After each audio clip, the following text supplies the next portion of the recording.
আমরা যদি 2010-এর অক্টোবর মাসে যাই, ওই সময়ে আইএমএফ এবং ওয়ার্ল্ড ব্যাংক একটা রিপোর্ট প্রকাশ করে জাইনুল আবিদিন বিন আলীকে প্রেজ করে যে সে আইএমএফ এবং ওয়ার্ল্ড ব্যাংকের পলিসি অ্যাপ্লাই করে ইকোনমিক রিফর্ম নিয়ে আসতেছে তিউনিসিয়ার মধ্যে, এবং তিউনিসিয়া একটি অর্থনৈতিকভাবে উন্নয়নশীল দেশে পরিণত হচ্ছে।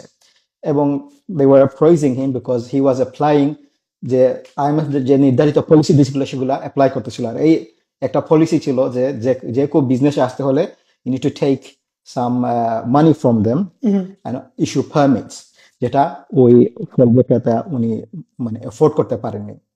নাও ইটস ইন্টারেস্টিং যে আইএমএফ এবং ওয়ার্ল্ড ব্যাংকের চোখে কিছু পলিসি আমাদের গভর্নমেন্টকে যারা তারা নির্ধারিত করে দেয়, এগুলো অ্যাপ্লাই করলে তাদের চোখে that country is developing, অর্থনৈতিক সমৃদ্ধি আসতেছে। একমাত্র তাদের মডেল যদি কেউ ফলো করে, হ্যাঁ, তাদের না, তাদের আমি বলতেছি তাদের চোখে এটা অর্থনৈতিক সমৃদ্ধি। বাট একই পলিসি মোহাম্মদ মুজাহিদের মতো মানুষের লাইফকে দুর্বিষহ করে তুলছিল। ইনফ্যাক্ট ওই পুরো জনসাধারণ এইটা ওয়াজ এন অপারেশন, অর্থনৈতিক অপারেশন ছিল তাদের প্রতি।